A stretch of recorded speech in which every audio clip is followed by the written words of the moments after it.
So he just told one of the hands to do the fence posts and stuff like he's that. gonna use the old school where you use the slam hammer post driver to slam them in. But most of these modern ones, this day and age, we have a hydraulic pneumatic hammer that's attached to a skid steer.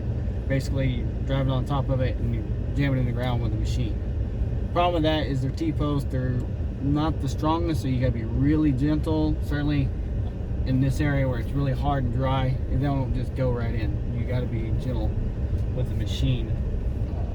Or you snap the seal. Yeah, you just bend it. Like bending a nail, so to speak. Yeah, bend it easier than a nail. It's easy to bend a T-post in half. I mean, we're not using the cheap ones. We're using the seriously good T-posts, and they just bend right over. Yeah, we use a machine. That's the problem. A lot of the ranches and stuff this modern day and age, 90% of these fences that were put out here were put in the 30s. What happened in the 30s? Let's say it all over again. The Great Depression. So there's cheap labor. 90% of these fences were put in with cheap labor. Oh. Guess what? It's almost 100 years later. Fences are falling down, rusting down, cows, wild animals knocking them down, tearing the holes in them, and just being the life expectancy of metal, being rusty and water, and they're falling apart. We don't have cheap labor no more. So we're having to use machines. Even the machines ain't cheap either. So luckily, there's a company out of New Zealand coming in this next year. I'm not sure what the name of it is, but hopefully we'll be part of their program to start with collar systems. We're still got to keep our mortar fences up. With our inner fences that we're doing for rotation grazing, we will not have to use as much. We'll maybe have three fences instead of 60 fences. It's a collar system, and it's going to tell the cows by beeps and buzzes and lightly shocks, hey, you need to move this way. The water is that direction, and move them like the wild herds before mankind got here. Move them on waters and rotate them naturally without fences. Well, that's something. Yeah, it's going to be. We've been waiting for this technology for 10 years. We've heard about it. Haven't truly seen it until recently. This is big business. Big business. Yeah. Everybody eats steak. It's natural. I mean, it's a big business. It's a ginormous business. Farming, ranching, they're enormous businesses. Cows are really big businesses. When you get going, I mean, ranchers can be like straight up huge, wealthy, well off. No, we're wealthy. Wealth is in we hold leases and stuff on dirt. We're not rich. We're not money rich. Our money is in assets that are liabilities. Cows are liability. Some land is liability. It's an asset, but it's liability. We're wealthy. We will never starve ourselves to death because we can eat everything we grow. But rich is not the base of our system, and then obtaining this land and the water and all that stuff is really hard. I mean, it took my dad 40 plus years to attain what we have now, and we're a speck compared to other ranches.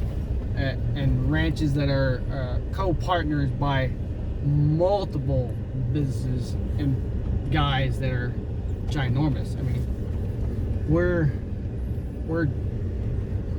a couple of sections. These guys are hundreds of sections. I mean, we're 28 sections. These guys behind us, the guys around us, and guys in different states, there are 120 sections. They're ginormous. They're even bigger than that. A section is 640 acres. 640 acres is a section. Something like that. I'm not okay. Let's go. Can we go back to Billy the Kid? Okay, Billy the Kid story. Okay. Story of Billy the Kid is Billy the Kid. Yeah, the Wild West Billy the Kid. He had a girlfriend in Seven Rivers. Seven Rivers is I that saw way. Seven Rivers coming through the Through Seven Carlsbad. Rivers. Yeah. Over there by Brantley Lake. That's Seven Rivers. I thought that was a ranch when I saw the Seven Rivers thing. Yeah, Seven Rivers Ranch, yeah. Okay. That's where she used to live.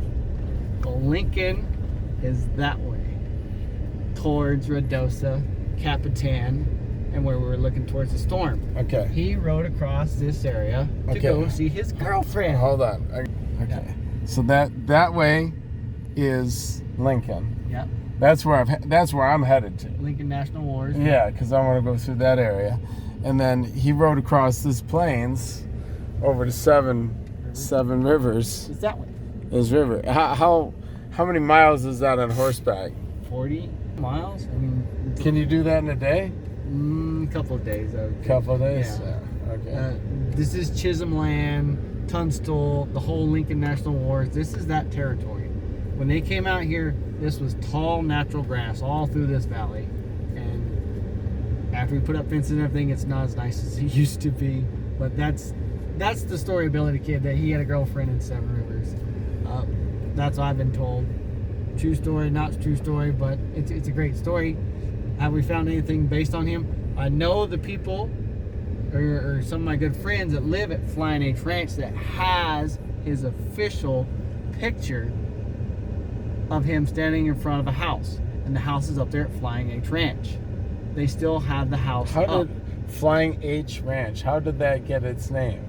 What does that mean? Like, It's just I saw an what- H. It looked like a cloud and it was flying through the sky, and so I gave it a name. You'd actually have to ask the original makers and the guys that run those ranches how they got their names, like Double Six Ranch and all these ranches. You gotta ask them. There's a 666 ranch. Yeah, There's a 666. Yeah, the big 666 in Texas. There's what's the one that's on Ford pickups? King Ranch. The King Ranch ones. King Ranch ones are.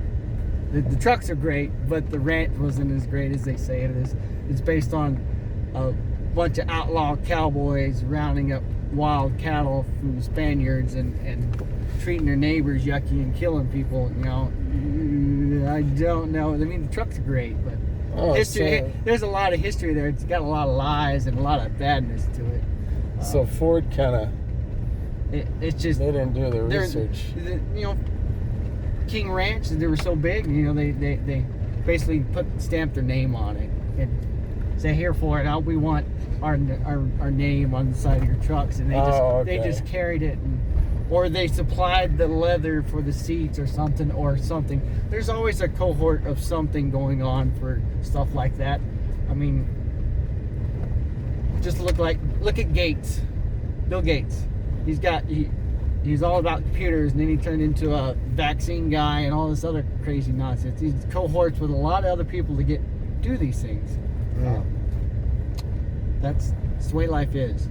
The question is it pay to play? There's a lot of pay to play everywhere. That's the sad part. Our government's a lot of pay to play. That's lobbyists. That's pay to play.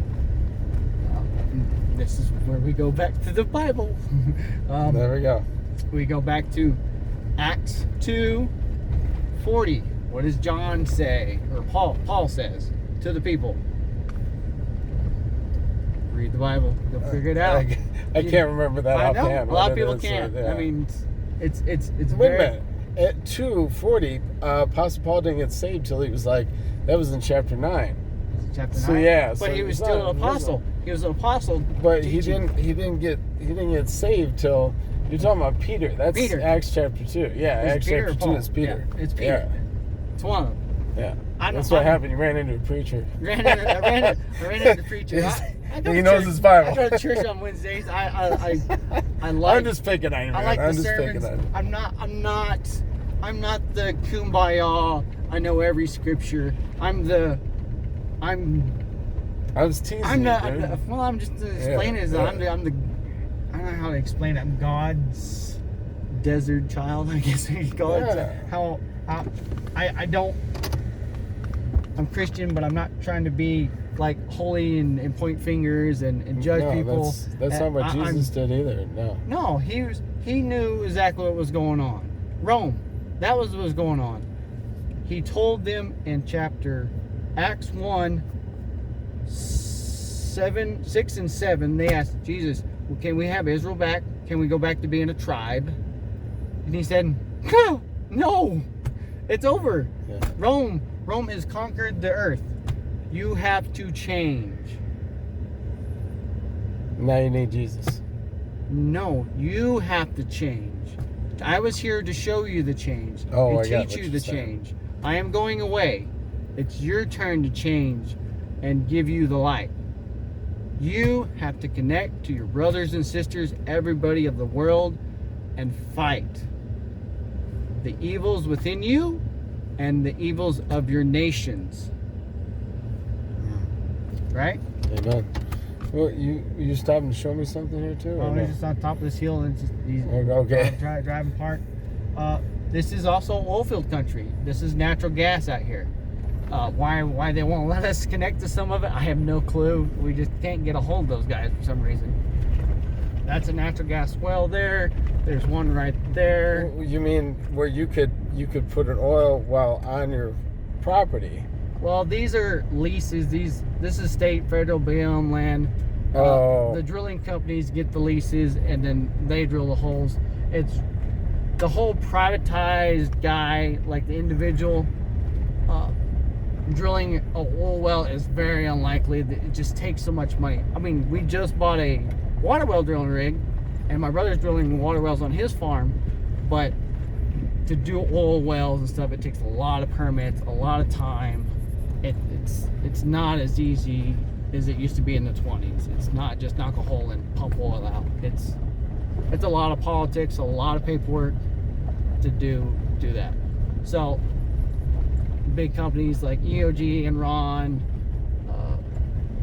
Maverick, all these other smaller companies, Holly, Devon, they come out here and do exploratory wells, gas wells, oil wells, and see what they can get out of them. Well, these are some of them out here. And some of them produce a lot of natural gas, and some of them don't. Some are duds. Some of them are just $1 million freaking post holes. They're empty. So, or they just pay for themselves and they shut them in. They close them down because they just can't produce enough CFM to go down the pipelines. CFM. Cubic feet of mass of air. Gotcha. Of propane or natural gas, and it just doesn't flow. So they just shut the wells in because it's not turning. They have to pay for the lease and all the supplies that are sitting on those locations. They have to justify. Now I noticed there's an electric fence right to the right of us. Okay, this is part of. Yeah, you want to take it to the electric fence? Oops. So you can barely see it. There's a post there. There's one wire there. Me and my brother and my dad put these electric fences in for our cattle. This is part of that holistic management rotation grazing. We're trying to close off sections to cows so grass will grow on the other sections. If you leave them all out here, they're gonna. Cows are like kids. They love cows are like kids. They're like kids. They love their ice cream and their cakes. They'll go out and eat the greatest nutrients, grasses, and stuff that tastes good, and they'll leave everything else. Well, we want them to manage everything equally, so everything comes up equally. And that's where the fences, the electric fences come in, because they're cheap, easy to put up, less manpower, and we can manage them in territories and grow grasses. This goes back to when do you move when it's raining and when is it a drought? Do you move faster in the rain or you move faster in the drought? Or do you move faster when it's dormant or slower? It's all determining on your grasses and your environment. We go to how many animals per day in a section or on an acre. How many days can that cow eat? How many cows can you put on that 1 acre right there and survive? One cow a day, 2 cows a day, 3? It all varies. It varies on the environment. And this is, if you want to learn a lot of this stuff, Alan Savory, Joe Salatin. Alan Savory figured this stuff out in the 70s, 80s. He killed like 40,000 elephants in Africa and thought that was the way to accomplish fixing the environment. No, you needed more animals, not less animals. You need to manage them better instead of annihilating them. Alan Savory, you want to talk about this Green New Deal and this green environment. Alan Savory figured it out long ago, and it just hasn't got out to enough people. We've been doing it since the 80s. I mean, when I was a little kid, 3-4 years old, I went to one of my first Savory seminars to learn this stuff with my dad. Very, very there's a lot of technical information in all this to learn. I mean, you think us farmers and ranchers are dumb. We're not. There's a lot. That's there's what a lot of stuff to learn. that I never thought that they were dumb. That's I want to say something on that. What happened was that because most of them either have a respect for God and Jesus, and then they have guns and things like this. Then that's what Hollywood did.